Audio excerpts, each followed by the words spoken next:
ऐसा क्या किया जाए जब हम अपने गन्ने की फसल बोते हैं तो वो 2 वर्ष तक निरोग रहे, अर्थात उसमें पीलापन ना आए और उसका विकास निरंतर चलता रहे। तो दोस्तों, जब हमारे किसान भाई गन्ने की बुवाई करते हैं तो उसमें अधिकतर जो फर्टिलाइज़र प्रयोग करते हैं वो करते हैं सिंगल सुपर फास्फेट, यूरिया और एमओपी। ये हो गया एक फार्मूला। या फिर उसके साथ अलग से प्रयोग करते हैं डीएपी प्लस एमओपी या फिर एनपीके 12 32 16। ये 3 फार्मूले हैं, इनमें से ही हमारे किसान भाई प्रयोग करते हैं। और ज़्यादातर जो हमारे जो किसान भाई प्रयोग करते हैं वो करते हैं डीएपी का प्रयोग। और उनमें से हमारे किसान भाई कुछ ऐसे होते हैं कि डीएपी के साथ एमओपी का प्रयोग नहीं करते हैं। तो ये बात तो रही फर्टिलाइज़र्स की, लेकिन इसके साथ बहुत सी चीज़ें ऐसी होती हैं जो हमारे गन्ने की फसल को बहुत उपयोगी होती हैं, लेकिन हमारे किसान भाई इस पर ध्यान नहीं देते हैं, उनका प्रयोग नहीं करते हैं।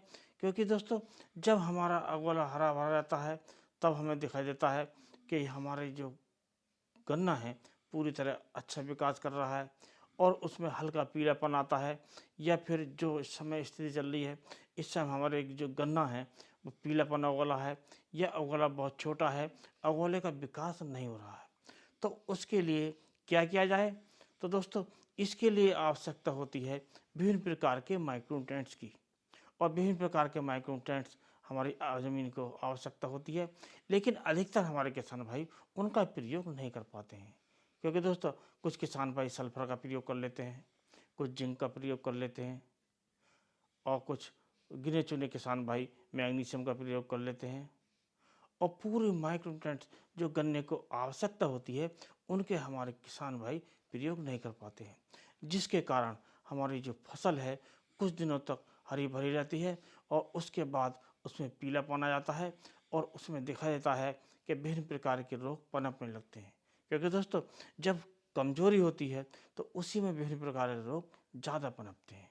और जब हमारा शरीर हो या हमारा पौधा हो उसमें किसी प्रकार की कमजोरी नहीं होगी, उसका जो सर्वांगीण विकास होगा या सर्वांगीण विकास होगा, तो उसका जो रोग है आने की जो संभावना वो बहुत कम होती है। अर्थात हमारा जो पौधा है वो निरोग बना रहता है। अब ऐसा क्या करें कि हमारा जो पौधा है, हमारा जो गन्ना है, चाहे वो पौधा गन्ना है या पेड़ी गन्ना है, वो हरा भरा रहे और उसका अगोला अंत तक हरा रहे। तो दोस्तों, आज का जो फार्मूला बताएंगे वो एक ऐसा फार्मूला है जिसका प्रयोग आपने गन्ने की बुवाई में अर्थात पौधा गन्ना में कर लिया तो उसका जो असर रहेगा वो पेड़ी गन्ना तक रहेगा, अर्थात 2 वर्ष तक इसका असर रहेगा। और इसका जो कार्य है बड़ी तेज़ी से होगा और इसका जो विकास है गन्ने का बड़ी तेज़ी से होगा। कुल मिलाकर हमें निरोग गन्ना प्राप्त होगा और हमें जो उत्पादन मिलेगा वो ज़्यादा मिलेगा और क्वालिटी भी शानदार होगी। अब बात कर लेते हैं कि हमें प्रयोग क्या क्या करना है और किस समय करना है। तो दोस्तों, इसका जो आपको प्रयोग करना है वो प्रयोग करना है आपको जो गन्ने की अंतिम जुताई, अर्थात जब हम गन्ना बोते हैं उससे पहले जो अंतिम जुताई होती है तो उस समय हमें इसका प्रयोग करना है। इसके लिए लेना है आपको 10 किलोग्राम फेरस सल्फेट। इसके साथ ही आपको लेना है 10 किलोग्राम जिंक सल्फेट।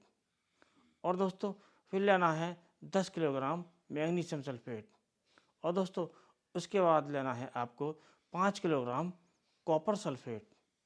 और दोस्तों, इसके बाद आपको लेना है 5 किलोग्राम बोरेक्स, अर्थात जो कच्चा सुहागा होता है। इन सारी चीज़ों को आप मिलाकर अच्छी प्रकार कूट कर पीस कर बारीक कर लें, उसे मिट्टी में मिलाकर पूरे खेत में आप बिखेर दें। और बिखेरने के बाद अंतिम जुताई कर दें, उसके बाद पाटा लगा दें और उसके बाद आप जब चाहें गन्ने की बुआई करते सकते हैं, 2 दिन में 4 दिन। यदि आपने ऐसा कर लिया तो आपका जो गन्ना है वो शुरू से ही अंत तक उसका जो विकास है वो देखने लायक रहेगा। क्योंकि इसमें जो भी पोषक तत्वों की आवश्यकता होती है वो हमारी फसल को मिल जाते हैं।